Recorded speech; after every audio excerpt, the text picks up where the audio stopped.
重寫啟示錄嘅時候，唔知你會點樣去重寫啟示錄？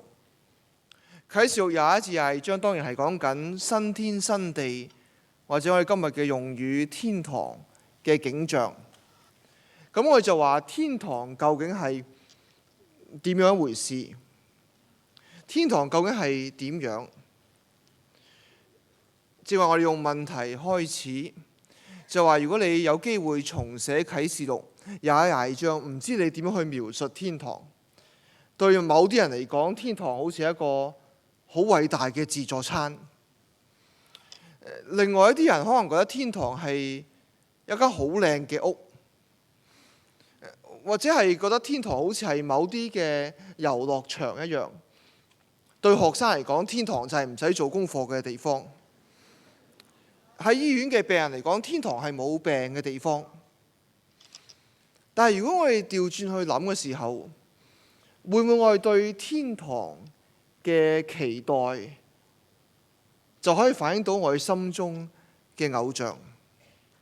因為我哋越渴想、越期待有嘅嘢，我哋就覺得呢個就係天堂應該俾我哋嘅一啲嘅事物。為食嘅人嚟講，天堂就係自助餐；懶惰嚟講，天堂就係一個好長嘅晏覺。而一路講落去，我可以諗起究竟每一個人心中嘅天堂係乜嘢？我就變咗問一個問題，就話我哋每一個人心中敬拜嘅對象係乜嘢？喺教會歷史入邊，有學者研究就發覺喺每個時期咧，對天堂有唔同，基督徒有唔同嘅期待。最早期聖經以後對天堂嘅期待，可能就係講舊約同埋兩個中間歷史咁上下嘅時候，猶太人被擄大概有400年，喺波斯巴比倫先啊，巴比倫波斯，因為去到希臘羅馬嘅手中，受住唔同嘅災害。喺兩個中間文獻可能見到天堂最普遍嘅描述，就係外邦人受到神嘅懲罰，神嘅子民得蒙救贖。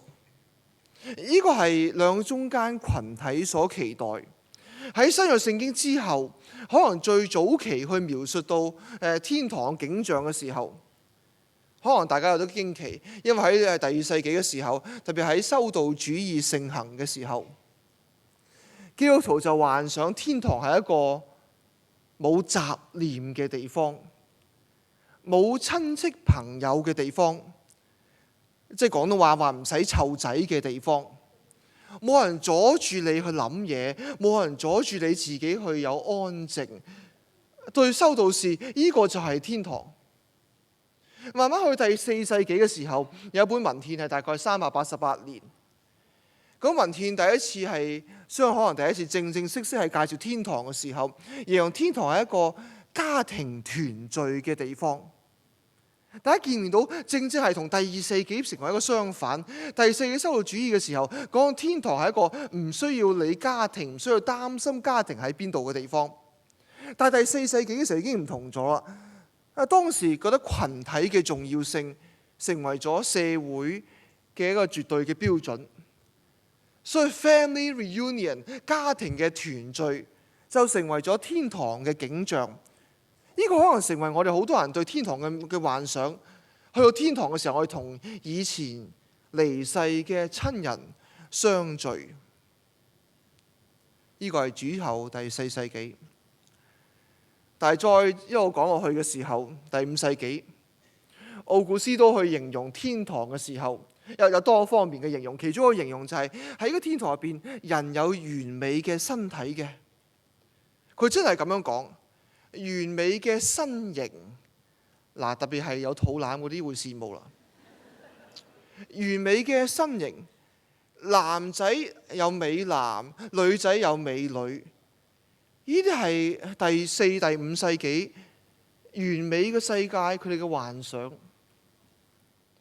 慢慢去到中世紀嘅時候，或者去到大概係中世紀中間，或者我哋諗翻起，如果諗起學府開始喺歐洲嘅時候，1096年開始有牛津、劍橋、巴黎大學。數埋都有1000年嘅歷史啦。喺嗰個時候，佢諗起天堂嘅時候，就係一個有理性嘅地方，係一個 intellectual 嘅地方。喺嗰度，我哋能夠專心去思想神俾我哋對世界嘅認識，對宇宙嘅奧秘，對神心意嗰種嘅了解。如果對我哋嚟講，諗起原來天堂要讀多啲書嘅時候呢，好多人可能唔想上去啦。但呢個係中世紀學府開始嘅時候，人對天堂嗰種嘅期待。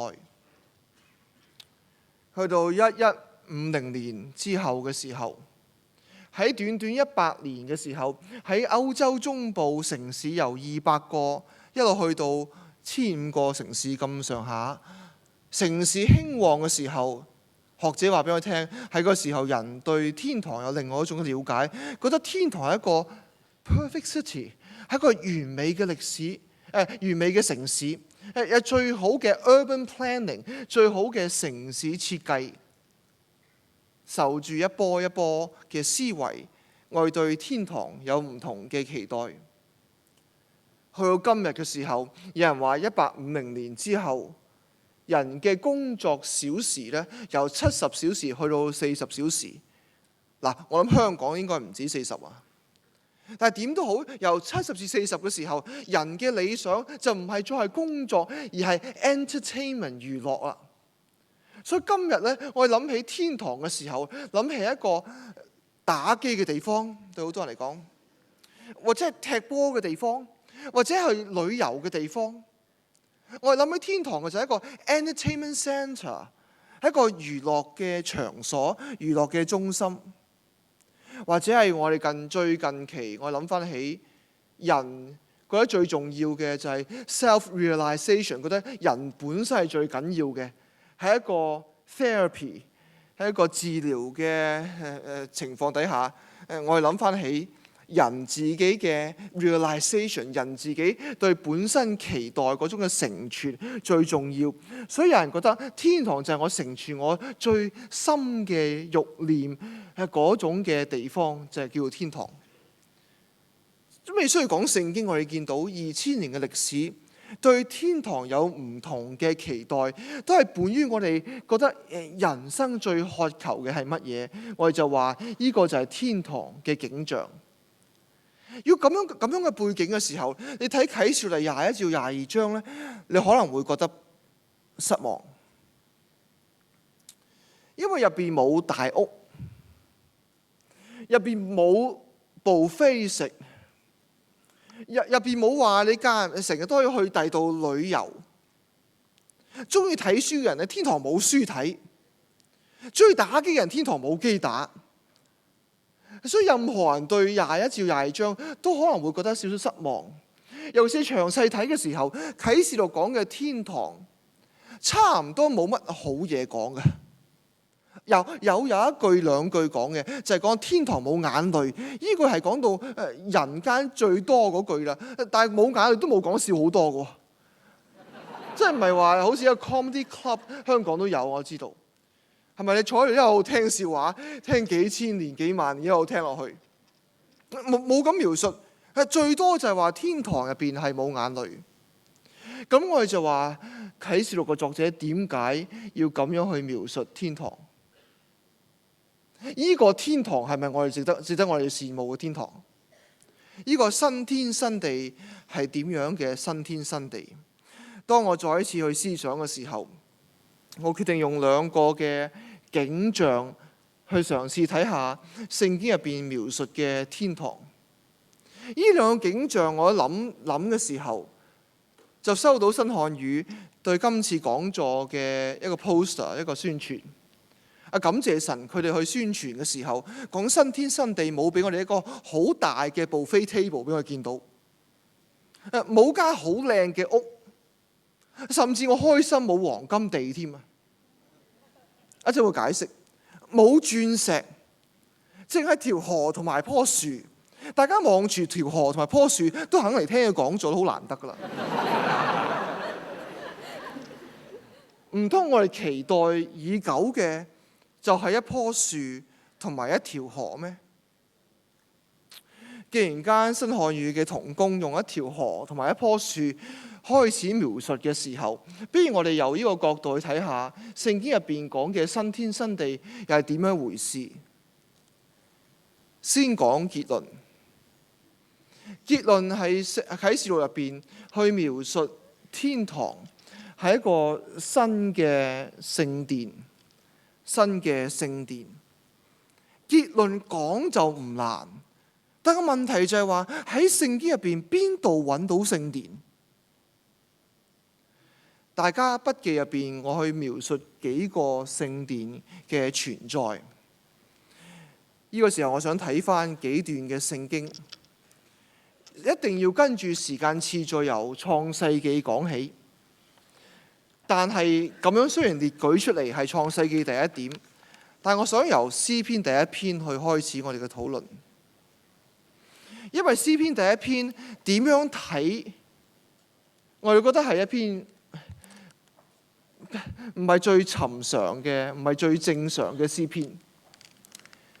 詩篇第一篇其實作者或者係編輯去將詩篇第一篇成為整篇詩篇嘅引言嘅時候，我心諗就應該揾翻篇好啲嘅詩篇啦。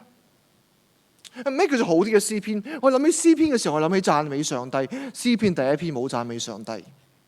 我諗起詩篇第一篇嘅時候，我諗起詩篇嘅時候，內心向神嗰種呼求啊。詩篇第一篇冇嗰種情感，或者係對罪嘅認知。詩篇第一篇見唔到認罪，反而係成本詩篇入邊其中一篇比較冷血嘅詩篇，就係詩篇第一篇我哋見到。冇讚美，冇認罪，冇呼求，冇內心向神嗰種嘅掙扎，反而有篇好特別嘅經文。我哋先睇詩篇第一篇。2014之後，我就可以掀開新漢語舊約嘅詩篇。大家有李思敬博士嘅 email 地址，你隔日就提一提佢，要快啲做。詩篇第一篇咁樣講：不從惡人嘅計謀，不站罪人嘅道路，不坐褻慢人嘅座位，為喜愛耶和華嘅律法，晝夜思想，這人便為有福。他要好似一棵樹栽在溪水旁，按時候結果子，葉子也不枯乾。凡他所做嘅，盡都順利。點解要咁開始？點解要咁開始呢篇詩篇？唔係呢篇，係成本詩篇。與罪惡分離，跟住要晝夜思想神嘅律法，就好似一棵樹喺溪水旁邊。我哋覺得呢個係一個好普通嘅圖畫，讀神嘅律法，唔係好似棵樹受到滋養，你就會自然去成長。但係原來聖經入邊講樹同埋講河呢，唔係隨隨便便咁去講嘅。咁不如我哋由詩篇入邊先睇下，究竟係作者有冇某條河係佢諗緊嘅，或者係某棵樹喺佢腦袋入邊嘅。如果我哋明白詩篇第一篇，可能真係要睇其他嘅詩篇，用嗰啲嘅詩篇去入手。所以我哋睇幾篇嘅詩篇先。睇下條河同埋棵樹又係咩嘅意思？你有聖經嘅時候，先掀翻到詩篇46篇。詩篇46篇4至第5節。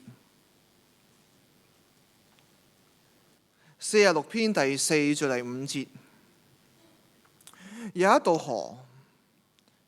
呢道河呢，係使到神嘅城歡喜。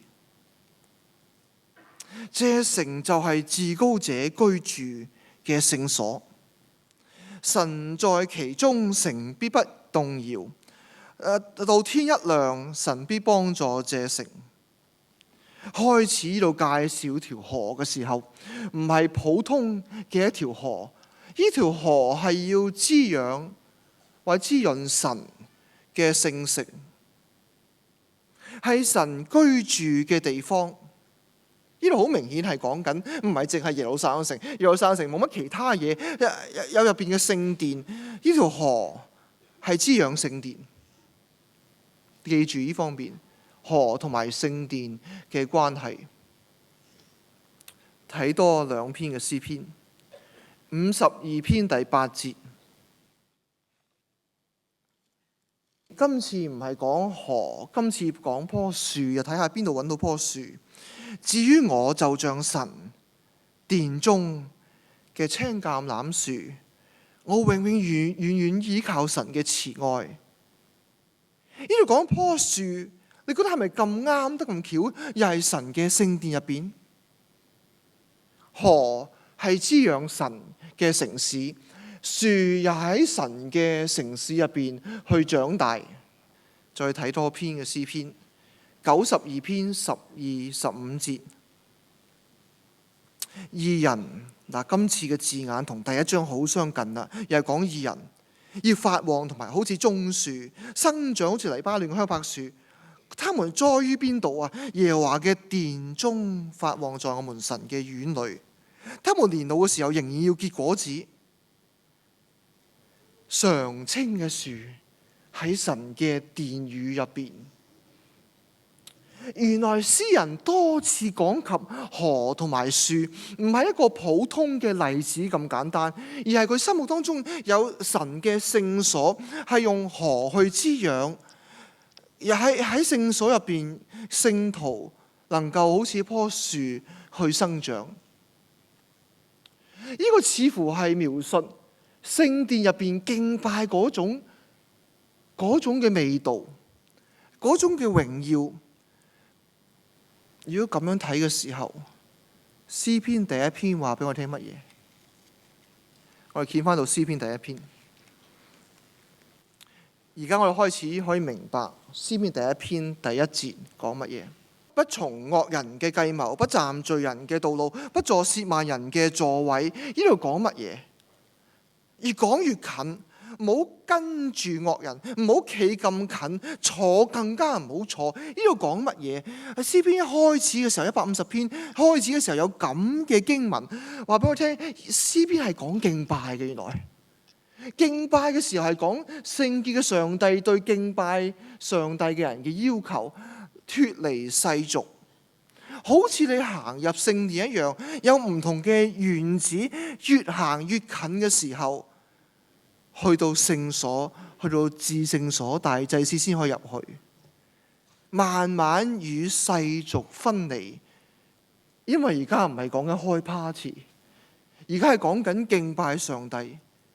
所以詩篇開始第一篇，而家唔係先講溫馨，而係講緊詩篇係講乜嘢？係講敬拜，但係敬拜有先決條件，就係與世俗分離。但係令我哋驚訝嘅地方就係睇埋落去，你揾唔到聖殿。詩篇第一篇，你揾到就係聖殿應該有嘅嘢，就係話與世俗分離，入到去敬拜，跟住甚至揾到條河同埋棵樹添。但係你揾唔到聖殿，你揾到乜嘢？第2節，為喜愛耶和華嘅律法，晝夜思想，這人便為有福。他要像一棵樹，栽在溪水旁，按時候結果子，葉子也不枯乾，凡他所做嘅盡都順利。成篇係用咗聖殿嘅說話，但偏偏唔講聖殿，因為點解？喺呢個時候，相信係作者或者編輯去編成詩篇，而將呢篇寫成詩篇第一篇嘅時候，聖殿已經唔係企喺度啦。主前587年，聖殿被毀。聖殿被毀咗之後，人就問我哋點樣再一次可以敬拜我哋嘅上帝。詩人就話俾我哋聽，係啊，聖殿被毀，但係晝夜思想神嘅律法，嗰個人就好似企喺聖殿當中一樣，佢會俾條河去滋養，好似聖殿嗰棵樹一路都會發青，有葉子永不枯乾。詩篇第一篇嘅震撼就係咁樣，佢咁樣去介紹詩篇，係你唔需要喺聖殿敬拜，你揸住呢個 collection， 揸住呢堆嘅詩篇，你可以自己向神呼求，之後可以讚美，可以認罪，可以同神去討論，甚至講價。你唔需要聖殿，因為神與佢子民同在，不限於聖殿。你咁樣睇嘅時候，就明白詩篇第一篇嘅震撼性，唔係單止講讀律法嘅重要，而係神嘅聖殿不在其中，但係神仍然與佢子民同在。個問題就係咁樣，就係呢篇係咪一篇補鑊嘅詩篇？補鑊嘅詩篇意思係冇咗聖殿，哎呀冇辦法啦，點算啊？唔緊要，邊個係作啲嘢出嚟叫律法啦咁。如果咁樣睇嘅時候，就係一篇補鑊嘅詩篇。聖殿已經不再存在啦，咁不如揾律法去暫時彌補下。但個問題就係咁樣，喺聖經入邊，邊個先算係真正嘅聖殿？喺聖經入邊，邊一個先係算係真正嘅聖殿？如果你話淨係所羅門嗰個聖殿先係唯一一個真正嘅聖殿嘅時候，其他嘅經文全部係補鑊經文嚟嘅。但係如果調轉話，所羅門聖殿只不過係其中一個神與人同在一個標記嘅時候，你就明白原來聖經由始至終不停關心嘅課題，都係神與人同在，都係聖潔同埋神同在聖殿呢個課題。如果咁樣睇嘅時候，所羅門嘅聖殿只不過係其中一個嘅標記，其中一個表達。咁樣睇嘅時候，我哋由創世記睇起，可能有另外啲味道。我哋睇創世記第一章，聖殿嘅討論原來唔係喺詩篇開始，亦都唔係喺所羅門年代開始。原來遠古去到伊甸園嘅時候，摩西描述嘅伊甸園就係一個好似聖殿嘅伊甸園。其實咁講已經係錯啦，而係話可唔可以話之後嘅聖殿其實係一個新嘅伊甸園？我哋睇對伊甸園嘅描述，第二章創世記第二章第10節，你而家開始明白呢啲地理標記嘅重要性。第二章10節，有河從伊甸流出來，滋養那園子。跟住那河分為4道，跟住慢慢詳細討論點解。呢個唔係叫我哋尋根咁簡單，唔係跟住呢個 map 去 treasure hunting 去尋寶啦咁樣，而係話大家知道條河係講聖殿。我而家話俾你聽，原來真正嘅聖殿喺伊甸園已經出現過啦，有條河去滋養嘅。喺條河之後有咩會見到呢？我哋睇第二章16節。第二章16節，耶和華神吩咐他說：園中各樣樹上嘅果子，你都可以隨意吃，只是分辨善惡樹嘅果子，你唔可以食。但係當然我知道唔係淨係一棵特別嘅樹，除咗分辨善惡樹之外，仲有另外一棵樹。我睇第3章第22節。耶和華神說：那人已經與我們相似，能知道善惡。現在恐怕他伸手又摘生命樹嘅果子，就永遠活着。喺伊甸園入邊有條河，又有棵樹，因為原來神最初伊甸園嘅地方就係一個最完美嘅聖殿。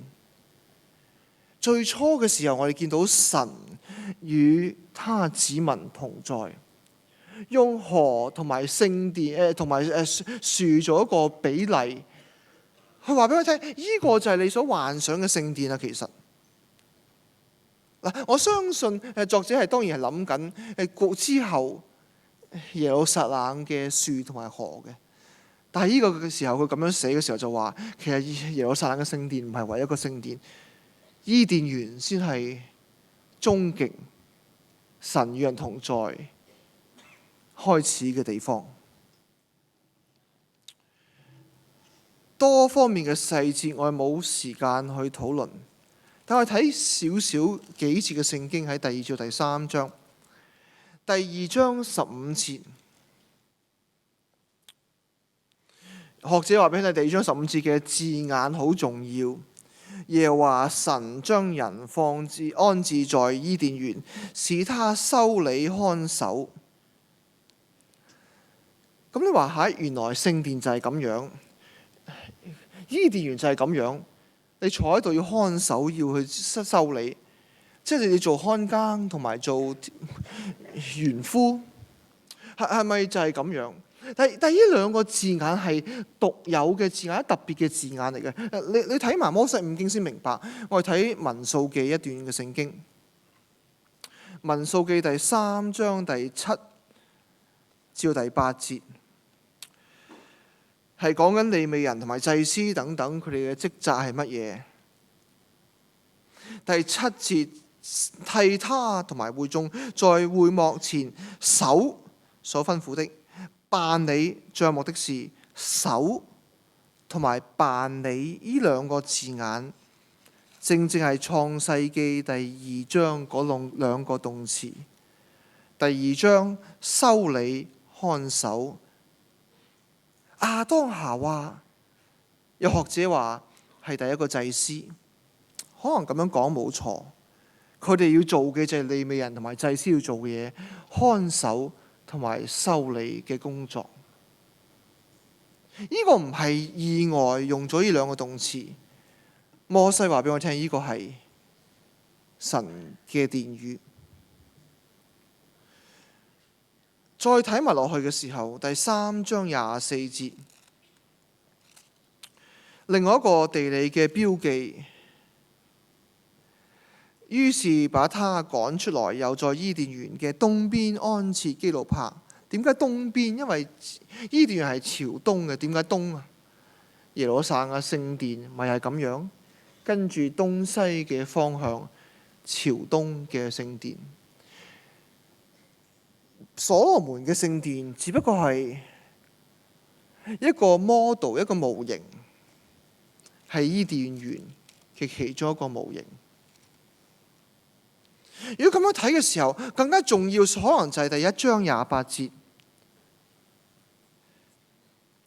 1章28節，神就賜福他們，又對他們說，要生養眾多，遍滿地面，治理這地，又管理海裏嘅魚等等。呢個唔係家庭計劃嘅問題，唔係盡量要生多啲，因為聖經都咁講啊嘛。呢係講緊將神嘅聖潔呢個至聖所延伸出去 ，expand 分散出去，以至到末日嘅時候，整個宇宙新天新地成為咗神自己嘅至聖所。呢個係創世記開始對人嘅提醒。如果咁樣睇嘅時候，我就明白伊甸園係講乜嘢。伊甸園去到律法我哋正話已經討論咗詩篇第1篇。喺伊甸園入邊經歷神嘅同在，嗰個就係聖殿。喺律法當中經歷神嘅同在，嗰個就係聖殿。我哋啲時間關係，我哋一定跳到去第3方面啊。呢個唔可以詳細講。耶穌基督係新嘅聖殿。最清楚嘅就係啟示嘅作者所寫嘅另外一本書《約翰福音》。我哋睇《約翰福音》幾段嘅經文，《約翰福音》第4章，《約翰福音》第4章10節開始，《約翰福音》第4章第10節。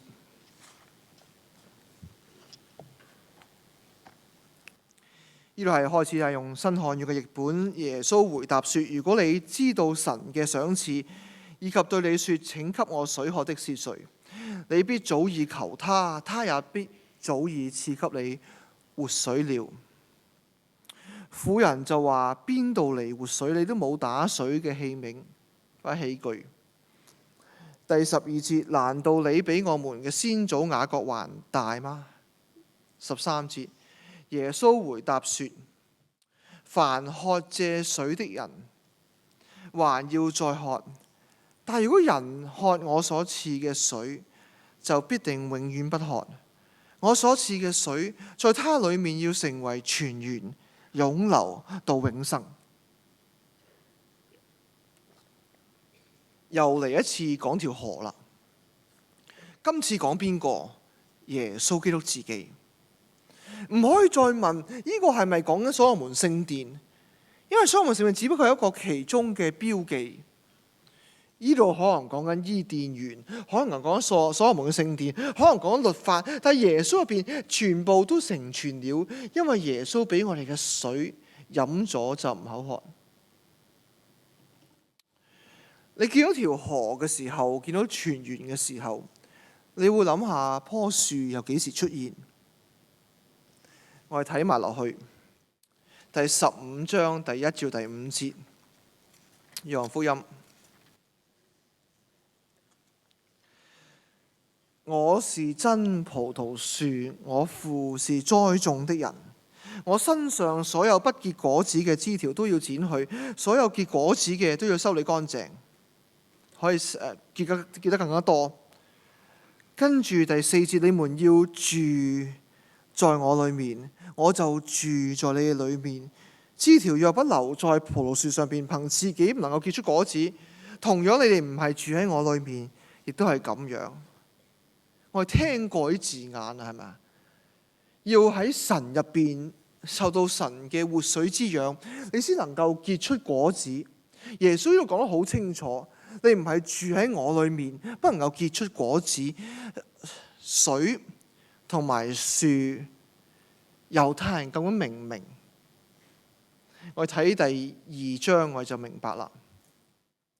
約翰福音，我哋睇第2章21節。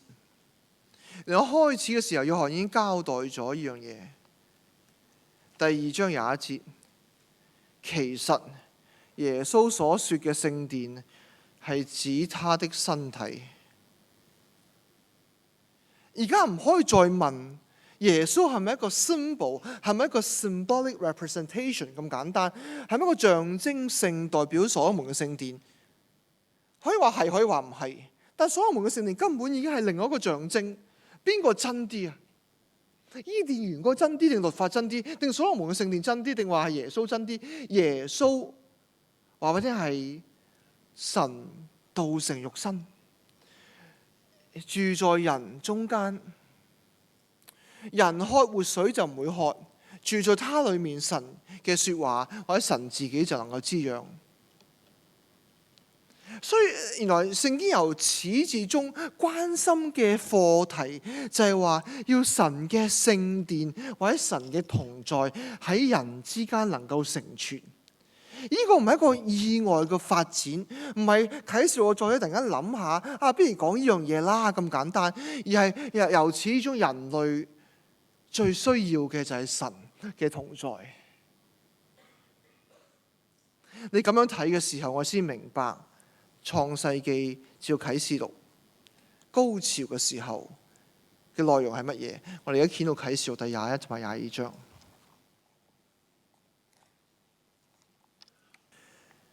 啟示錄21、22章我哋淨係講過，冇我哋幻想嗰種嘅情景，冇大屋，冇靚車，冇自助餐，唔係嗰啲嘅情景。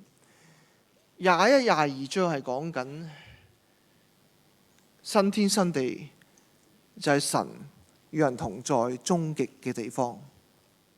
21、22章所描述嘅就係聖殿。我哋睇21至22章，我哋先睇22章第1至第2節，因為我哋就係由河同埋由樹講起，一定用嗰樣嘢去做我哋連接點啊。22章第1節，那天使又指給我看一道生命水嘅河，光亮如水晶，在城裏街道中間，喺河嘅兩邊有生命樹，結12個果子。我哋而家明白講乜嘢？今次唔係淨係講緊伊甸園，唔係淨係講律法，唔係淨係講緊所羅門嘅聖殿唔係就係講緊耶穌基督一個人，而係講新天新地入邊全部嘅地方，全部嘅群體成為咗神存在嘅地方。所以嗰度有河有果子，歷史嘅高潮，神與人同在。你要明白聖殿嘅描述，你先明白廿一至廿二章講嗰啲細節係咩嘅意思。我哋咁樣睇嘅時候，我哋開始睇某啲嘅細節。但係廿一章之前，我想睇翻第13章先，因為廿一章所講嘅聖殿其實唔係講一個地方，係講一個群體。13章已經交代咗啦。啟示錄第13章。13章正正係講敬拜嘅地方，我哋咧會翻嚟再睇少少敬拜海怪啊、地獸啊等等嗰啲經文。13章第6節，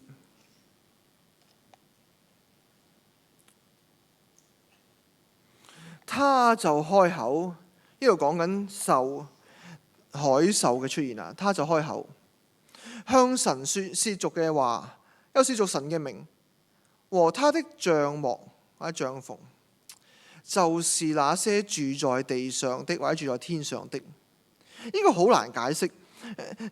咩叫做他的帳幕 ？His tabernacle， 佢嘅會幕就係住在天上嘅。你講乜嘢？究竟海獸係咒咗乜嘢？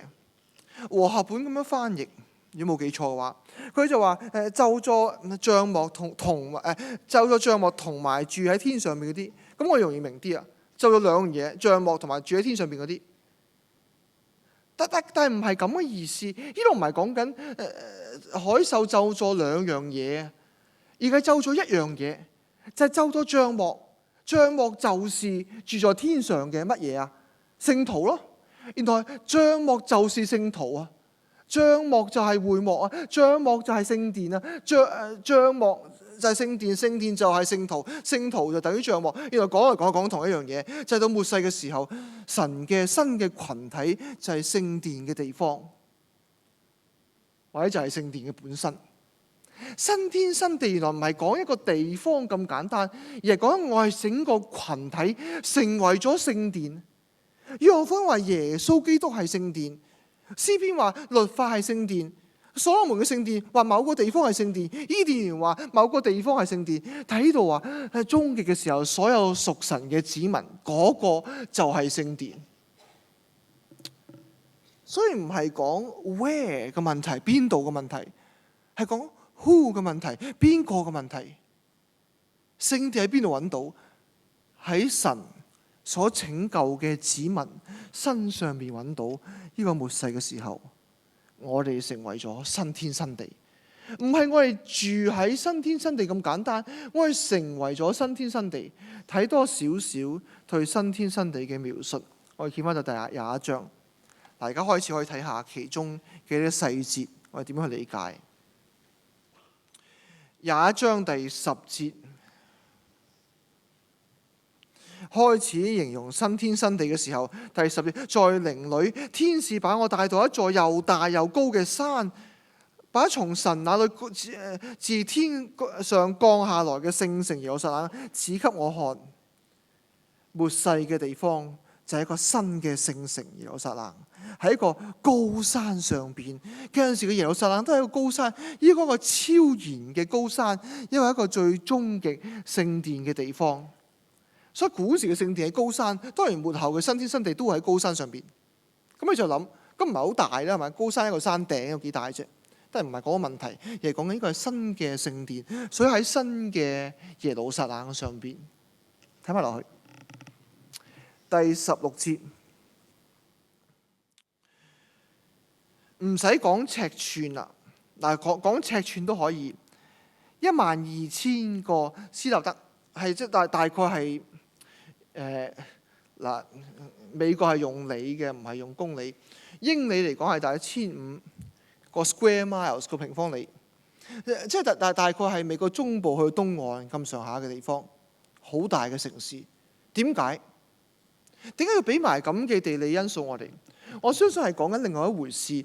當時希臘世界啊，唔係淨係希臘本土，整個 Hellenistic world， 整個希臘世界大概嘅面積就係呢個聖城嘅面積。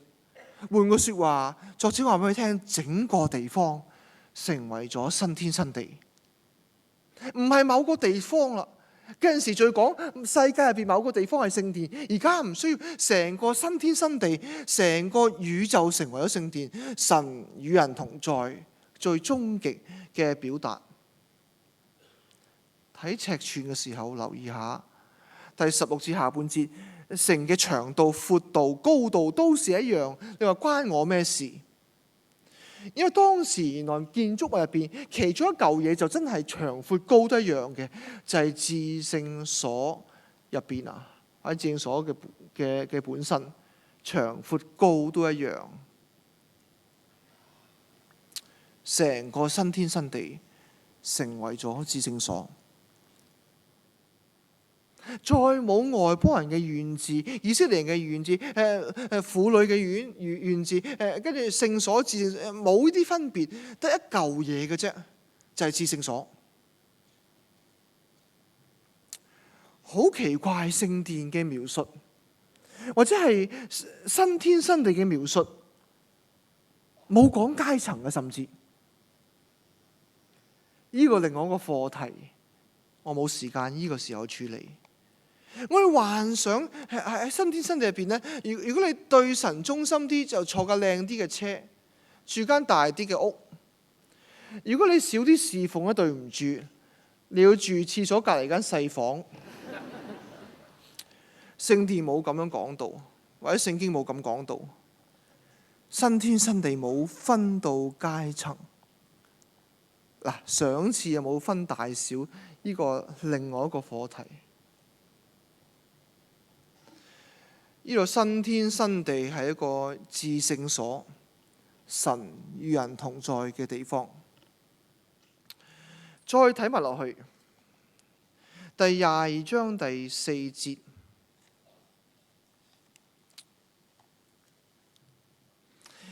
所有人都要見他的面，他的名字在他們的額頭上邊。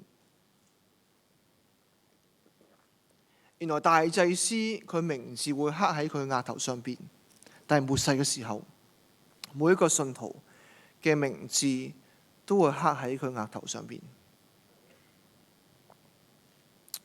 因為每一個人都成為咗大祭司。你咁樣睇嘅時候，我就明白翻第21章第18節嘅內容啦。21章18節。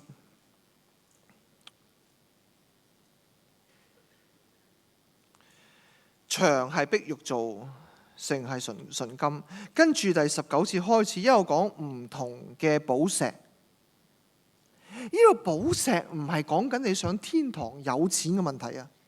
唔好誤會，唔好以為你上天堂好得戚啊，能夠住到黃金街啊！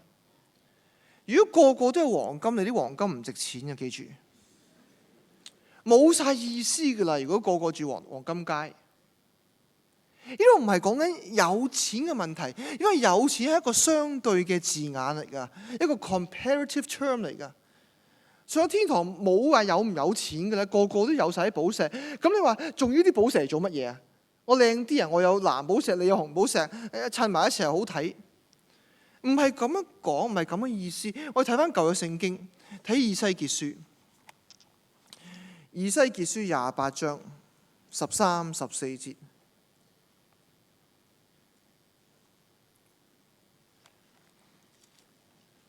28章13節，你曾在伊甸神的院中佩戴各樣嘅寶石、紅寶石等等，一路講落去，一去到黃金又有精金，全部都齊全。跟住再睇埋14節，你是那受膏者遮掩約櫃嘅基路伯，我將你安置在神嘅聖山上邊。呢度講乜嘢？14節講聖殿，13節講伊甸園，但係完全講同一樣嘢，就神同在嘅地方。呢啲嘅唔同嘅寶石係講緊大祭司身上邊有嘅寶石，喺大祭司嘅袍啊個禮袍上邊有嘅寶石，到末世嘅時候，我哋有大祭司嘅位份，可以與神同在。呢個係咁樣嘅意思，而唔係上咗天堂真係好啦，好有錢嘅問題，而係話神與人同在，我哋有大祭司嗰種嘅身份。而家去到第二點啦，咁你就話 So what？ 大祭司聖殿咁即係點樣？啟示錄寫嚟同我哋有咩關係？你留意睇嘅時候，21至到22章對聖殿嘅描述，你話好啦，如果我哋話新天新地係聖殿，咁同我有咩關係？你話新天新地係自助餐，我知同我咩關係？食得飽啊嘛。新天新地有機打，我知同我咩關係？我開心啊嘛，或者就唔使做功課啊嘛。即係我哋知道，但係如果新天新地係聖殿嘅時候，我就問同我有咩關係？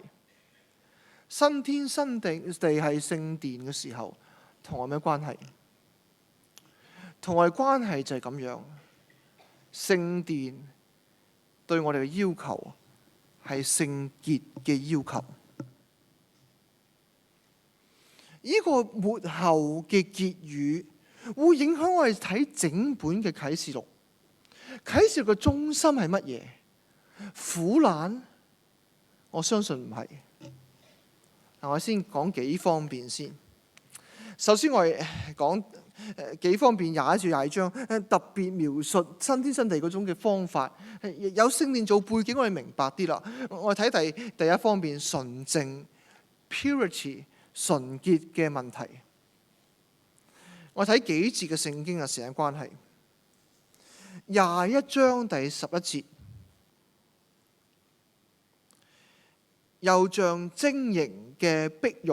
但係咩叫晶瑩嘅碧玉？睇埋18節你明白。18同埋21節，21章18至21節。嗱，新漢譯本咁樣譯：18節，牆係碧玉做嘅，城係純金嘅，好像純淨嘅玻璃。我中意呢個純字出現2次啊！好似正話耀華所討論，有啲字要出現幾次先明白。純金唔係精金咁簡單。嗱，當然你明白咩嘅精金都得嘅，精金代表純金，但係呢度唔係講緊啲金好靚嘅問題啊，而係講 pure 嘅問題啊 ，purity 嘅問題，純潔嘅問題啊。金都係純潔㗎，玻璃都係純潔㗎。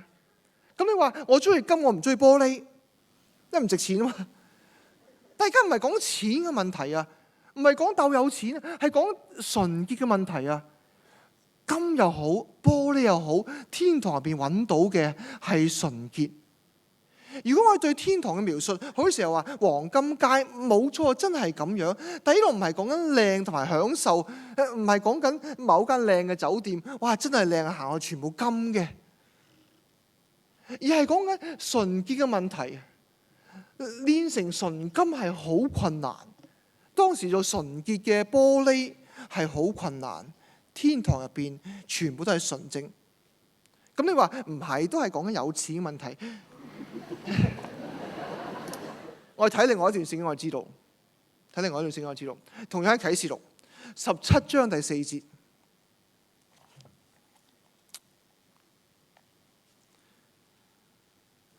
，17章第4節講淫婦。那婦人穿着紫色同埋朱紅色嘅衣服，戴上金子、寶石同埋珍珠為裝飾。你想有錢咧，唔使上天堂啊，揾大淫婦夠啦。使乜咁緊張去到新天新地啊？揾金同埋寶石啫嘛。大淫婦咪有咯，有金有寶石。得個唔同嘅地方唔係一個有金一個冇金，唔同嘅地方就係一個係 pure 一個唔係 pure 嘅問題，一個純潔一個唔係純潔嘅問題。新天新地嗰啲金都係金，但係純金嚟㗎，係純淨純潔嘅金。所以個分別就唔係話價錢嘅分別，個分別係聖潔嘅分別。一啲係污穢嘅，一啲係純潔嘅。個分別就唔係再係金唔金啦，係咪純潔嘅問題？你咁樣睇嘅時候先明白，第21至22章個中心唔係靚，係 pure 純正純潔。如果喺神嘅聖殿，我哋有咩嘅期待？第二點，神榮耀嘅同在。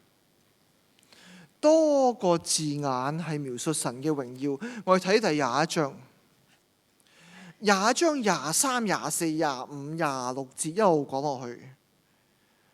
23節，這城不需要太陽同埋月亮來照射，因為神嘅榮耀照亮它。羔羊就係佢個燈。24節，列國要藉住這城嘅光行走，又係講光。25節，唔使閂門嘅，一路有光。26節又係講列國將所有嘅榮耀都要帶入這城，歸給上帝。跟住第22章第1節又係講光亮如水晶。第22章第5節又係講以後再沒有黑暗。我哋好難幻想，或者好難去講新天新地嘅時候，有人會記得啟示錄講咁多次榮耀呢個字眼，或者係講咁多次光呢個字眼。如果真係要逼我哋去描述天堂嘅時候，得一樣嘢就係光。有冇搞錯啦？咁多嘢可以唔講，係咪？有嘢玩又好，有嘢食又好，有乜嘢可以諗好多唔同嘅字眼講，但係得個光字。點解係咁冇吸引力啊？點解係咁 unattractive 啊？對我哋，因為我哋對天堂嘅描述都係敬拜自己同埋敬拜偶像。我哋幻想嘅天堂都係我哋心中喜愛嘅事件嘅極端。你中意家庭，天堂成為咗家庭團聚嘅地方。你中意旅行，天堂成為一個旅行嘅街景。你中意食嘢，天堂任你食都食到。你中意玩，天堂任玩都玩到。但係你點諗都好，你冇諗過天堂係光。有邊個人發夢？哎呀，我真係好想光啊！流晒口水，唔使閂燈，唔使閂門嘅。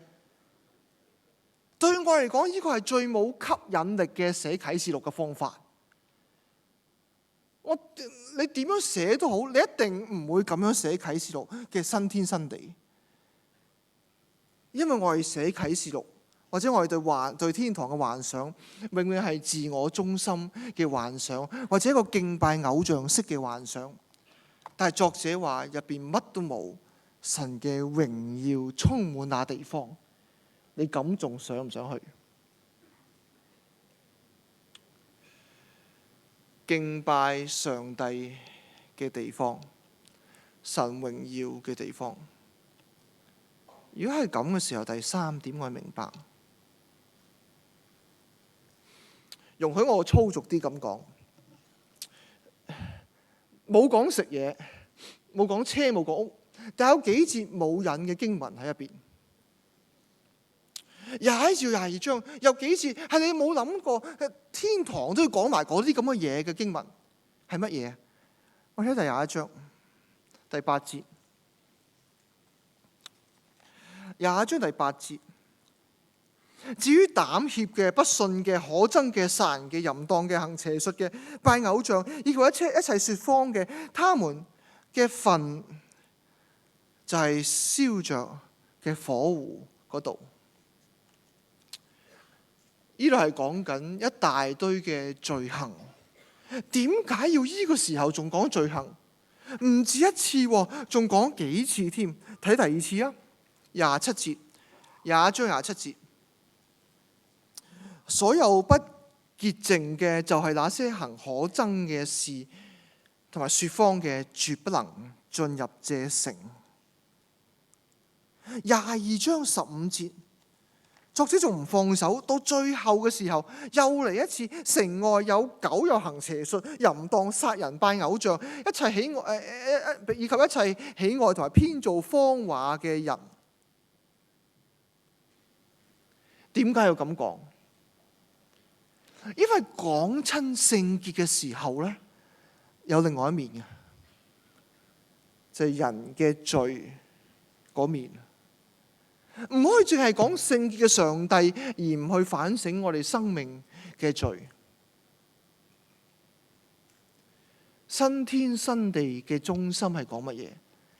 係新天新地一個絕對聖潔嘅地方，人憑住自己帶住罪惡嘅身體，不能夠入到新天新地。難怪開始嘅時候，第4至第5章講羔羊嘅血洗淨我哋嘅罪，冇呢樣嘢唔好講新天新地。所以新天新地入邊所描述嘅，我哋真係估唔到。講嚟講去講光、講榮耀、講長闊高一樣，因為講緊聖所嘅地方，聖所嘅地方係絕對不能夠容忍罪嘅存在。講得最多唔係我哋享受，唔係講我哋間屋幾大、架車幾大，做得最多就係罪惡係不能夠進入這城，係對我哋一個提醒，對我哋一個提醒。啟示錄嘅中心係乜嘢？唔係苦難，而係妥協 （compromise）。有冇苦難？當然有苦難，教會受逼迫。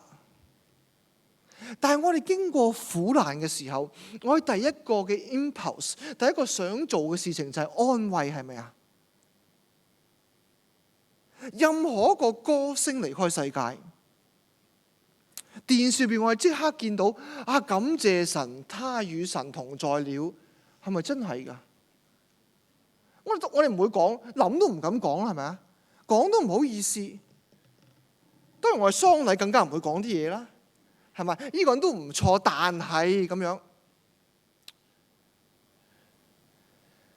但係呢度講到苦難嘅時候，啟示錄作者話俾佢聽，苦難唔係大晒啊！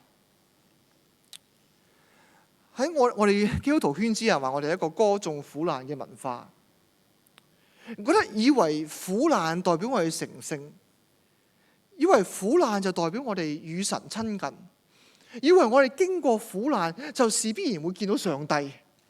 但啟示錄話俾我聽，係啊，有苦難，但係你要喺苦難入邊對神忠心。唔好妥協，你先能夠見到上帝。所以如果啟示錄係一本處理苦難嘅書嘅時候，啟示錄講21至第22章講新天新地，應該係完全係講緊當中嗰種嘅喜樂同埋快樂。但係除咗冇眼淚之後，完全嘅重點唔係在快樂，而係在神嘅榮耀。因為聖經由始至終所關心嘅課題，都唔係人嘅高興，而係人嘅聖潔。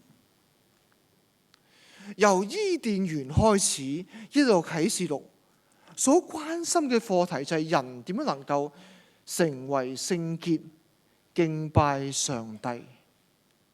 所以第21至第22章嘅時候，所描述嘅新天新地係同我哋嘅描述，甚至同教會歷史嘅描述好唔同。因為講啲嘢係我哋唔特別覺得啱聽，唔使閂門，夠光又好靚，唔係講嗰樣嘢，唔係靚啦，係講緊純正聖潔。新天新地係一個聖潔嘅地方，講咗3次，不聖潔嘅人不能夠入到聖所入邊。睇多次嗰3句負面嘅說話，由第21章開始，3句負面嘅說話好似好唔同，但係結尾都一樣嘅。所以睇下點樣結尾。第21章第8節開始先。第21章第8節，至於膽怯嘅、不信嘅、可憎嘅、殺人嘅、淫蕩、行邪術、拜偶像，以及一切說謊嘅人，說謊成為咗整個系列嘅高潮。睇埋第2個系列，第27節，所有不潔淨嘅，就是那些行可憎之事同埋說謊嘅人。又講一次說謊。22章15節，城外有狗行邪術、淫蕩、殺人同埋拜偶像，同埋一切中意偏做謊言嘅人。三個系列嘅高潮都係講大話。點解？啟示錄屬於猶太嘅天啟文學嘅一本書。天啟文學有個特色，神嘅子民受苦難，所以天啟文學嘅作者喺兩個中間好多本天啟文學都會咁樣講，就係唔使擔心末世嘅時候神會救你㗎，唔使擔心。所以我哋好多時候睇啟示錄嘅時候，都係用咗超人嘅心態去睇。咩叫超人嘅心態？或者係睇超人片嘅心態去睇？你睇超人片點樣睇？就係當正自己超人咁睇。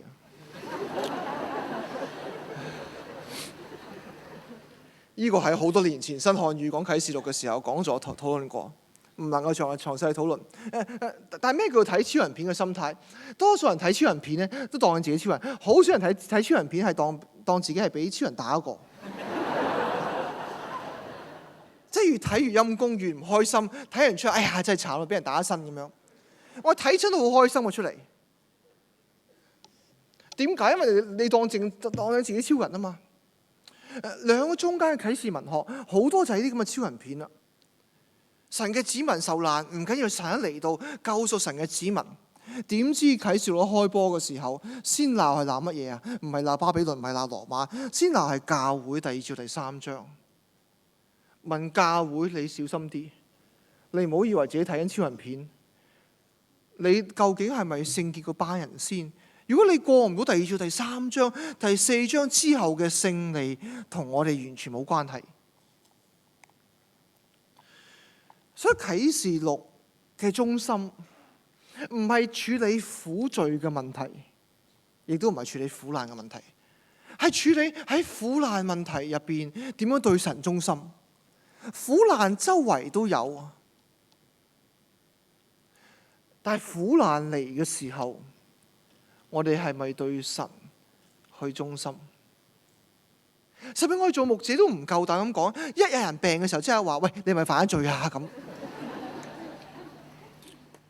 我最中意講係乜嘢啊？最中意講唔好講犯罪，係咪？好似約翰第八章講到邊個冇罪，拎起第一塊石頭啊嘛咁。我就嚟之前6點鐘新聞都有人咁講。如果咁樣講嘅時候，我哋就話乜都唔好講罪啦，唔好講定罪啦，唔好講其他嘅嘢，只可以講安慰嘅説話。但係啟示作者話唔係，有苦難嚟到，第一個要問嘅問題就係話：咁你係神會勝利，但係你係咪站在勝利的那方？聖潔嘅上帝呢個課題緊要過天堂嘅美好嘅課題。點解啊？唔係因為安慰性大小嘅問題，而係一個現實嘅問題嚟㗎。我哋離開世界，或者耶穌再翻嚟，兩者都係聖潔嘅神臨格。有冇諗過聖經歷史入邊，每一次聖潔嘅神臨格嘅時候，都係點樣啊？次次都大劑。邊一次唔大劑？邊一次聖潔嘅神臨格啊？大家拍手冇事咁樣啊？次次都有人死㗎，差唔多。因為聖潔者來臨，有聖潔嘅要求。啟示錄嘅作者就話：對苦難嘅群體唔好妥協。佢用咗咩方法去討論妥協嘅問題？講大話。咩叫做講大話？呢度唔係處理緊究竟你整個 surprise party 俾你太太應唔應該講真話咧？咁唔係處理呢個嘅問題，而係處理究竟我哋口口聲聲讚美上帝，但係我哋做出嚟嘅係咪令到我哋讚美嘅説話成為咗謊話？係呢個問題，就係我哋行為同埋言語同我哋星期日唱嘅歌係咪相襯？如果唔係嘅時候，我哋講大話；如果我哋承載得好高興嘅時候，仍然喺罪入邊生活，呢個叫做講大話。如果望到聖城耶路撒冷臨格，以為自己就會入到去嘅時候，你講大話，或者有人呃你。啟示錄嘅中心唔可以講謊話。我睇幾段嘅聖經都係約翰嘅著作。約翰係特別喜愛謊話呢一個嘅主題。我哋由約翰福音睇起，約翰福音第8章44節。約翰福音第8章44節，你們是屬你們的父魔鬼，喜歡按住你哋嘅父嘅私欲行事。他從起初就係殺人兇手，不站在真理那邊，因為沒有真理在他裏面。他說謊係出於自己嘅本性，因為他是說謊者，而且係說謊者嘅父。聖經好少咁緊張講嘅說話，好少唔係話每個罪都話撒但係某個罪嘅父。但係說謊點解咁重要？因為約翰福音嘅群體口稱自己嘅父係耶和華，但行出嚟背棄律法、背棄上帝，甚至喺呢個時候背棄彌賽亞。點可以又口稱上帝為我哋嘅父，又背棄神嘅兒子？呢個只有係撒但嘅作為，說話嘅成為咗撒但之子。我哋行在謊話當中，撒但成為我哋嘅父。喺聖經嘅語文入邊，講到父同埋子，好多時係講本性嘅意思。你係 son of righteousness， 公義的子，唔係話公義生咗你嚿嘢出嚟，係代表你係公義嗰個。耶穌係神嘅兒子，耶穌就係神。我哋說謊係魔鬼嘅兒子，我哋就係魔鬼嘅化身。我哋同魔鬼冇分別。表面話我哋知道邊個係創造主，但行出嚟冇咁做到。我睇約翰一書，約翰嘅另外一本嘅著作。約翰一書係多次提及呢一個主題，我哋睇2節。約翰一書第1章第6節。如果我們說自己係與神有契合相交，卻在黑暗入邊行走，那麼我們就是說謊，並且不行真理了。如果我們在光明當中行走，如同他在光明當中行走，我們就彼此有契合相交。他兒子耶穌嘅血也洗淨我哋一切嘅罪。如果我哋說自己冇罪，就係欺騙自己，真理不在我們裏面。呢度講得清楚啲。因為呢度唔係講我哋自以為聖潔，人不能夠自潔，唯有靠耶穌嘅血洗淨我哋。所以說謊嘅人就係話我自己能夠成為聖潔。約翰一書話咁嘅係說謊，因為不能夠做到，唯有神顯為聖。我哋係咪一班說謊人，定或係我哋一班知罪嘅群體？我嚟香港之前，我同我女講，我話我而家去香港，唔該你呢幾日唔好激你媽咪。個女就咁答我，佢話咧，佢爹哋我次次都咁 promise 都做唔到，所以今次我都唔 promise 你啦咁。嗱，我唔代表佢聖潔，但係最少佢唔係說謊。但係約翰一書係講到最差嘅反而係另外一種人，係唔係聖潔，係以為聖潔嘅，咁就唔需要憑羔羊嘅血去洗淨我哋。呢度講嘅說話提醒我哋，再睇多一段約翰一書第2章22節。誰是說謊者呢？不就是那否認耶穌是基督嗎？那若認父和子，那否認父和子就係敵基督。呢個講得最清楚。呢度唔係話誰是說謊就係那些差嘅人咩？唔係。邊啲說謊就係一啲唔認耶穌嘅人，因為以為自己就可以成聖嗰啲人。所以約翰嘅著作好特別，雖然真係好 depressing， 係話我哋如果說謊不能夠進入神嘅國，但係同樣俾我哋鼓勵，就係話如果我哋聖潔係靠咩聖潔啊？原來唔係靠自己，係靠神嘅寶血，我哋能夠成為聖潔。新天新地就係容納呢啲聖潔嘅群體。所以第一點我哋講咗聖經入邊嘅聖殿由樹同埋河講起，跟住我哋話 So what？ 聖殿要求我哋聖潔。第三方面，如果係聖殿嘅話，我哋就要敬拜上帝。但係個問題就係咩叫做敬拜？咩叫做敬拜？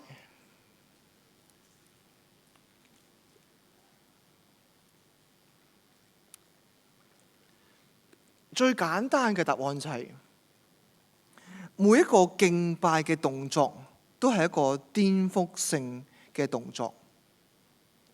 每一個敬拜嘅動作都係一個顛覆性。Worship 係一個 subversive act， 顛覆性嘅動作。咩意思？每一次敬拜就話，我喺敬拜入邊，我肯定另外一個現實嘅存在。每一次敬拜我就話，藉住敬拜，我相信嗰個現實係過於肉眼所能看見的現實。呢個先至係敬拜嘅定義。每一次我去敬拜，都係挑戰呢個肉眼現實帶俾我哋嗰啲嘅謊話。每一次我哋嚟到敬拜，都係一個拆毀謊話嘅動作。點解我哋要行埋一齊唱歌敬拜啊？因為我哋要彼此鼓勵，話俾大家聽，其實你1至5嗰個唔係現實嚟噶。你係見到假象啊！你唱歌嗰個先係現實。好時我以為調轉啊，係咪？我哋話Monday back to reality 啊，唔係啊，Sunday 先係啊。Monday 嗰啲唔係 reality 嚟㗎，唔係現實嚟㗎，嗰啲係假象嚟㗎。千祈唔好1至6嗰啲假象去令到我哋仍然活在謊話裏邊。每一個敬拜嘅動作都係一個拆毀嘅動作。每一個敬拜嘅動作都係嘗試話俾我聽另一個現實存在嘅動作。讓我先做一個例子先，跟住睇下聖經入邊點講。嗰時我做研究嘅時候，研究過一個嘅好早期耶穌使徒時候嘅一個嘅羅馬嘅殿宇，敬拜羅馬皇帝嘅殿宇，喺小亞細亞一個地方。就係啟示錄寫成嘅一個地方。啟示錄寫嘅時候，當然係有人要敬拜羅馬皇帝。喺呢個城市，個城市叫做 Aphrodisias。有人可能知道聽過咁上下字眼 ，Aphrodisiac 係代表愛啊等等，特別係性愛嘅一啲嘅字眼。但係點解有咁嘅字眼？因為 Aphrodite 係一個愛嘅女神嚟嘅。喺一個城市用佢個名。嗰個城市叫 Aphrodisias， 喺哥羅西冇幾遠一個地方嚟嘅。喺 Aphrodisias 呢個城市入邊，有一個殿宇，好宏偉嘅殿宇，去敬拜羅馬君王。好特別啊！呢個宏偉嘅殿宇入到去，你就知道咧咩叫敬拜啦。但當然我哋入去，而家你今日入去都冇咩嘢剩翻喺度，冧晒啲嘢。但係如果第1世紀入去嘅時候，第2世紀入去嘅時候，你明白咩叫敬拜？點解？因為敬拜羅馬皇帝，你入到去面對面就係羅馬皇帝嘅要敬拜嘅地方或者對象。但入去嘅時候，你要行一條好長嘅走廊，走廊兩邊咧有兩層，可以話兩層嘅壁布板啦，好多嘅壁布。所以你行嘅時候咧，基本上一路睇緊壁布板嘅，下邊一大堆，上面一大堆，右邊係咁樣，左邊又係咁樣。呢啲壁布板講乜嘢？有唔同嘅主題，其中一個主題係羅馬君王，一大堆。另外一個主題係羅馬君王所佔掠嘅地方，唔同嘅人種喺大上面，唔同嘅人種。跟住咧，再睇嘅時候，有一大堆嘅系列係講緊希臘嘅神話。跟住另外一大堆系列就係咧，宇宙嗰啲嘅標記啊 ，cosmological signs 宇宙標記，星星、月亮等等唔同嘅標記，星座等等嘅標記，講乜嘢？入去嘅時候，建築嘅人想勸服我哋一樣嘢，就係羅馬皇帝、羅馬帝國成為咗歷史文化嘅高潮或者終點。所以見到敬拜羅馬每一個皇帝，見到呢個羅馬文化係承傳希臘嘅文化，唔單止係地上嘅文化，宇宙嘅星星月亮，世界嘅人種都要敬拜羅馬皇帝。全部圖畫嚟㗎。你入到去見到嘅時候，你係終於行到尾嘅時候，你俾圖畫勸服，原來羅馬皇帝係宇宙嘅主宰。呢個係敬拜羅馬皇帝嘅地方。如果係咁嘅時候，敬拜耶和華係點樣啊？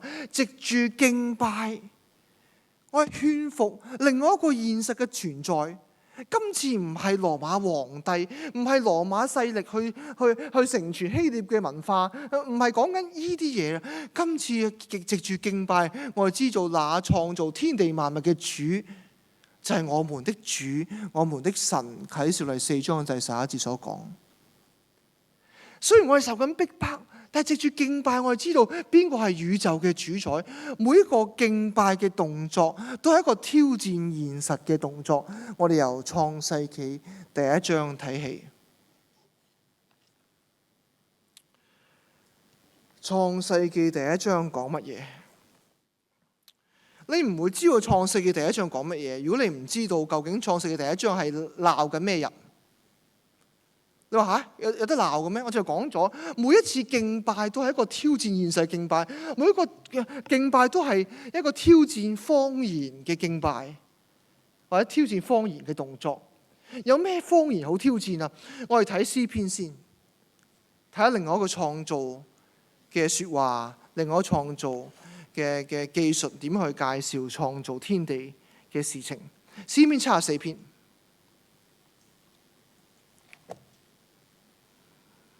詩篇74篇12至17節咁樣講：神自古以來為我們的王，在地上施行拯救。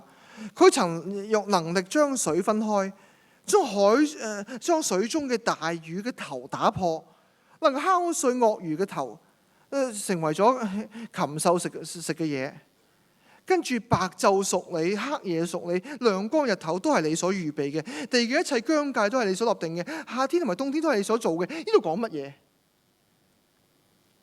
呢段説話係批判緊當時外邦文化對創造嘅認識。外邦文化就話：我哋嘅神明點樣創造天地㗎？先打敗海怪先。打敗完咗海怪嘅時候，我哋就可以逐樣嘢創造天地啦。詩人點講啊？打敗海怪一個唔係你個神，係我哋個耶和華。耶和華先能夠打敗大魚嘅頭，咁樣先能夠將地立下疆界啊，或者係將日頭月亮能夠預備得好。我哋嘅神係超越其他嘅神明。創造論嘅目的唔係叫我哋知道究竟幾時神創造天地同埋點樣做，而係俾我哋知道創造背後係邊個係宇宙嘅主宰。如果咁樣睇嘅時候，創世記第一章就唔同味道啦。創世記第一章第一節，起初神創造天地，地係咁樣，但係神嘅靈運行在水面上邊。有冇睇啊？神嘅靈運行水面先至創造天地。用翻詩篇你明白。但係點解要話伊甸園係敬拜嘅地方，係聖殿？因為你見住伊甸園嘅時候，你知道現實唔係我哋見到咁簡單。我哋見到嘅現實就係惡勢力掌權，我哋見到嘅現實就係人犯罪，我哋見到嘅現實就係好似惡勢力係戰勝咗上帝嘅勢力。但係創世記話俾我聽，唔係。呢個係第3章之後，佢係睇漏咗2章。嗰2章話俾你聽，原來人犯罪係人嘅選擇，但係人犯罪之前，神創造天地，神係萬物嘅主。所以第1至第2章係一個 subversive act， 係一個挑戰現實嘅動作或者描述，係一個顛覆性嘅描述。第1至第2章講嘅聖殿嗰種敬拜就係話，其實神係掌權，神係創造天地。你唔信睇埋律法，我冇時間睇下每一樣嘢。睇翻詩篇第1篇，詩篇第1篇其中有一兩句咧，睇嘅時候好似條氣唔係好順，或者係覺得唔係好 convincing， 唔係覺得好有說服力。詩篇第1篇第3節，即係讀咗第3節上半節，就我想讀埋下半節。凡他所做的盡都順利，惡人唔係，惡人好似麥子咁樣，吹下就冇咗。審判嘅時候，惡人站立不住，罪人在義人嘅會中係也是如此。呢度講乜嘢？係咪真係咁樣？係咪真係義人凡他所做盡都順利？係咪真係惡人所做嘅全部都唔順利？點解詩人咁幼稚？佢未見過義人受苦，我哋未見過義人離開世界，未見過義人病，或者你未見過惡人發達。點解詩人咁幼稚，講得出咁嘅說話？凡他所做盡都順利，惡人並不是這樣。但其實詩人唔係幼稚，你睇埋其他詩篇，你知道詩人一啲都唔幼稚。我睇埋其他嘅詩篇先，做個例子，做個比較。我睇詩篇第73篇第1至第5節，嗰篇現實得多。詩篇73篇第1至第5節，神實在恩待以色列那些清心的人。至於我，佢話我爭啲跌低。第3節，我見惡人同埋狂傲人享平安，就心懷不平。他們死的時候唔痛嘅，他們力氣好壯實嘅，他們不像別人受苦，又唔似別人遭災。驕傲人等等，似乎樣都好。73篇詩人話我明白現實，咁因為咁明白嘅時候，第1篇點解咁講啊？義人咩做咩都順利，惡人並不是如此咁樣。你留意喺詩篇第1篇，首先詩人其實第1篇都唔係幼稚啊，因為佢跟住講乜嘢？佢唔係話凡他所作今世都順利。第5節講乜嘢啊？審判嘅時候，惡人先站立不住噶，唔係講惡人下下都趴低啊，係最後先趴低。所以惡人首先唔係呢個詩人，首先唔係幼稚先啦。但係點都好，就算唔係幼稚，詩人講嘅都好特別嘅呢度。講到義人將會搞掂順利等等，惡人一定唔順利。但點解要咁講？因為一個挑戰現實嘅敬拜，呢個係喺敬拜入邊，我哋要咁講噶。敬拜入邊咧，我哋話俾我哋聽，神係掌權嘅，義人跟從神嘅人喺神面前會得到神嘅賞賜。唔跟從神嘅人，到最後嘅下場就係火湖。你睇星期一至到星期六啊，一啲都唔 convincing 呢兩句。但係你星期日翻嚟唱歌，你冇發覺唱歌好唔現實㗎？甚至好似好高超又好，又超越又好，好似 irrelevant 又好。點解我哋唱埋啲咁嘅歌？經過苦難嘅人，有時覺得我哋教會嘅崇拜好似好離題，因為冇掂到我哋嘅苦難。但係我再諗嘅時候，呢啲離題嘅信息其實係挑戰現實嘅信號嚟㗎。點解咁離題啊？因為原來仲有肉眼見唔到嘅現實，係藉住敬拜我哋能夠領會到。現實原來唔係咁就算㗎，唔係星期一至五嗰啲就叫現實。現實我唱歌入邊，我敬拜在座寶座上嘅羔羊，呢啲先係現實。因為神今日已經掌權，雖然望落去唔覺，但係藉住你星期日嘅唱嘅詩歌，所以我唔介意有啲詩歌係唱30次嘅，即係不停咁 repeatedly 咁唱30次。有啲人覺得悶，但係我覺得冇問題嘅，因為第一次你唔 convince 嘛，唱多2次啊。唱咗15次，希望30次之後你真係信，因為啲歌詞其實實在太幼稚。但係呢個幼稚嘅信息，作者話俾我聽就係佢天上見到嘅異象，坐在寶座上嘅羔羊係今世已經係掌權。個問題變咗就唔係話邊個掌權嘅問題，而係話既然佢係掌權，我哋行事為人應該點做？咩叫做説謊？講大話就係唔俾星期日你唱嗰啲歌，星期日聽嗰啲道，唔俾嗰啲嘢勸服你，嗰個就叫講大話。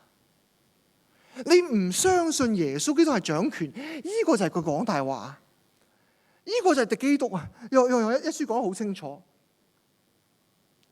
講大話就係將星期一至到星期六嗰啲幻象你當係真咁樣，嗰啲叫講大話。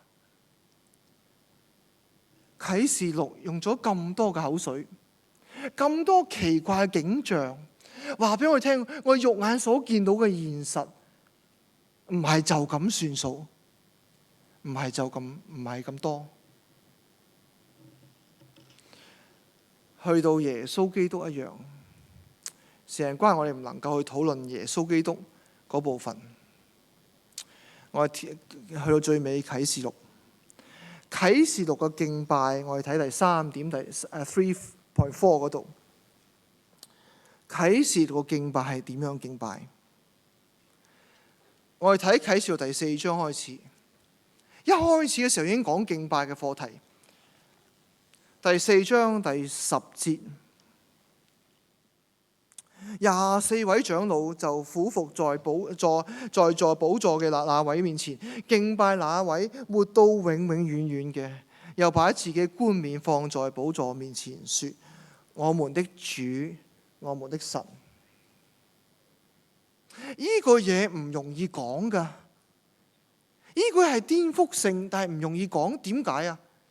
因為第1世紀羅馬君王，特別係多米田嘅錢幣上面就有呢句説話啦 ：Our Lord and our God， 我們的主，我們的神。逼迫信徒嘅羅馬皇帝，要人哋稱佢為乜嘢啊？我們的主，我們的神。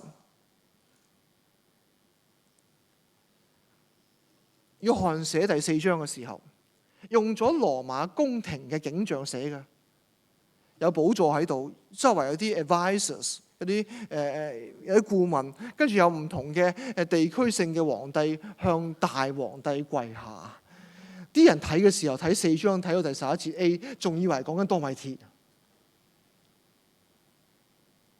因為講我們的主、我們的神在邊個啫？咪多米田咯，佢叫我哋講啊嘛。聖經入面差唔多冇出現呢句嘅，因為唯一一個類似就係多馬嘅約翰福音入面講嘅説話。但係 Our Lord and Our God 唔係聖經入邊不停出現嘅字眼嚟㗎，反而係羅馬君王要求人敬拜佢嘅字眼。但睇埋落去第11章第11節。11章下半節，你係配得榮耀、尊貴、權能，因為你創造了萬有，而家先開估。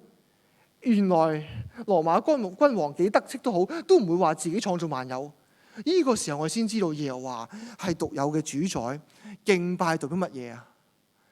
話俾世界聽，其他冇一個係上帝，耶穌基督、耶和華父神先係真正敬拜嘅對象。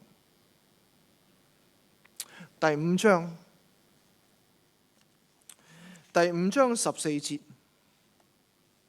，4個活物就說阿門，眾長老也俯伏敬拜。第4章第5章敬拜耶和華，敬拜羔羊。再一路睇落去嘅時候，全部都係敬拜嘅說話。例如第7章第11節，所有天使都圍住寶座、長老同埋4活物，跟住佢哋俯伏敬拜神。呢啲咁多敬拜之後，睇翻第13章，我哋明白啦。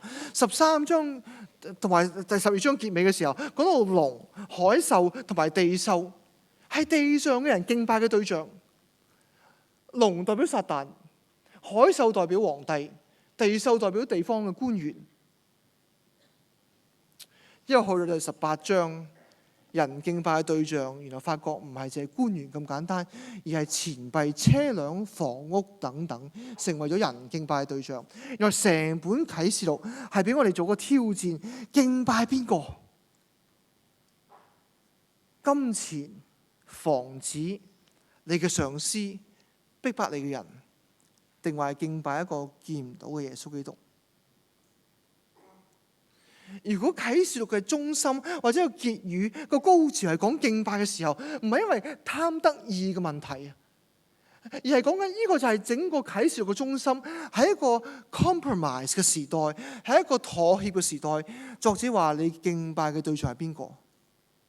如果你敬拜耶穌嘅時候，就話俾其他嘅現實聽，嗰啲係假象，嗰啲係假嘢，不能夠去成全我哋嘅慾望，不能夠去賜我哋永生盼望，嗰啲係假嘢。假嘢越係假，越容易上癮。但係藉住敬拜，我哋脫離呢個毒癮。因為喺敬拜入邊，我哋一班群體，點解係群體啊？因為你自己唱歌，你自己唔 convince 㗎。2000人一齊唱啊！你聽到？聽下人哋講見證啊！睇下人哋嘅生命點活出嚟，你終於知道原來呢個現實唔係淨係肉眼所見到嘅現實。敬拜顛覆性挑戰現實。啟示錄嘅新天新地，唔係我哋渴求嗰個新天新地，因為冇講到食嘢住嘢嗰種嘅開心。係講緊聖潔嘅神對我哋嘅要求，但係望住嗰個咁現實嘅終結嘅時候，我哋今日點樣去生活？說謊定話係憑住真理？我哋繼續可以呃落去，話唔緊要，點都上到去噶，或者唔緊要，點都能夠蒙神悅納。呢個係謊話。新天新地對我哋要求係過住聖潔嘅生活。啟示錄最後講到主啊，或者主耶穌話：我願你來。有幾多時候我哋講呢句說話？你考試之前你話耶穌，你今晚翻嚟啦咁。你病嘅時候就主啊，我願你來。我哋家人離開世界嘅時候啊，主啊，我願你來。但係咪淨係呢句説話就成為咗我哋一切嘅答案呢？咩叫做主啊，我願你來？係咪主啊，我願個步飛來，或者願間大屋嚟，或者係冇苦難嗰啲光景來臨？啟示錄差唔多每一次用親來呢啲字眼咧，都係用喺神同埋耶穌身上邊，同埋用喺審判身上邊。我睇幾個例子，我成日關係唔能夠每一次去睇啦。我哋睇幾個例子，譬如睇第2章第5節開始。所以你要記住自己喺哪裏跌倒，且要悔改做起初所做嘅事。不然我要到你那裏去，把你嘅燈台從原處挪去。嗱，到呢個字就等於來呢個字原文同一個字啦。耶穌嚟係做乜嘢啊？唔係為我哋食飯啊！呢度將燈台拎走。第2至第3章我哋唔詳細去討論啦。不如睇多2節啦，雖然唔詳細，都要忍唔住。16節，第2章16節。所以你要悔改，不然我必快嚟添，用我口中嘅劍與他們交戰。有冇諗過㗎？主啊，我願你來，係可能你叫緊耶穌嚟同佢打交。主啊，我願你來同打差我啦咁。呢個第2至第3章不停咁講，睇埋第3章。第3章第11節，我必快來，你要持守你所擁有嘅，免得有人拿去你嘅冠冕啊！唔係話我必快來，以致你能夠好食好住。再睇埋落去14章第7節，他大聲說：你們要敬畏神，把榮耀歸給他，因為他審判的時候來了。同一個字係到了。你要敬拜創造天地海同埋眾水泉源嘅那位。敬拜同埋來同一次出現，點解耶穌來我哋要敬拜啊？因為聖潔嘅神嚟到，我哋要好地醒醒定定。再睇埋第16章15節。看啊！我要好似賊一樣來到，那警醒並保持衣着在身的有福了。22章12節。看啊！我必快來，賞罰在我，我要照個人的行為報應他。咁樣睇嘅時候，第20節，主耶穌啊，我願你來。我哋講唔講得出呢句說話？亞蘭文係 Maranatha， 主啊，我願你來。但係唔係一句輕鬆能夠講嘅說話。呢句說話喺聖經入面出現過2次，主啊，我願你來。一次喺呢度，另外係保羅書上，我睇埋嗰段啦。哥林多前書16章第20節，所有嘅弟兄都要咁樣去問安。跟住我哋話第21節，我保羅親筆問候你們。如果有人不愛主，這人就應該受咒詛。主啊，願你來。有冇睇過上文啊？唔係話哪有苦難嘅人要忍耐到底？主啊，讓你來。而係如果有人不愛主，這人就應該受咒詛。主啊，願你來。我哋期待耶穌再來，我哋預備好未？係聖潔嘅主嚟到我哋當中，有聖潔嘅要求，但係我哋要不活在謊話入邊，否則我哋唔能夠入到新天新地。但係唔係憑住我哋嘅能力，係羔羊嘅寶血。但係我哋如此敬拜我哋嘅上帝，要滿心相信，我哋敬拜先係真正嘅現實，唔係星期一至到星期六見到嗰啲。如果我哋受住星期一至星期六所見到嘅生活，呢個就係謊話。但如果望住啟示錄嘅終結，我哋生活呢個就係敬拜獨一個真實。我哋願唔願意咁樣去敬拜？我哋低頭祈禱。七日天父，我哋獻上感謝同埋讚美。主啊，容許我哋咁樣去敬拜你，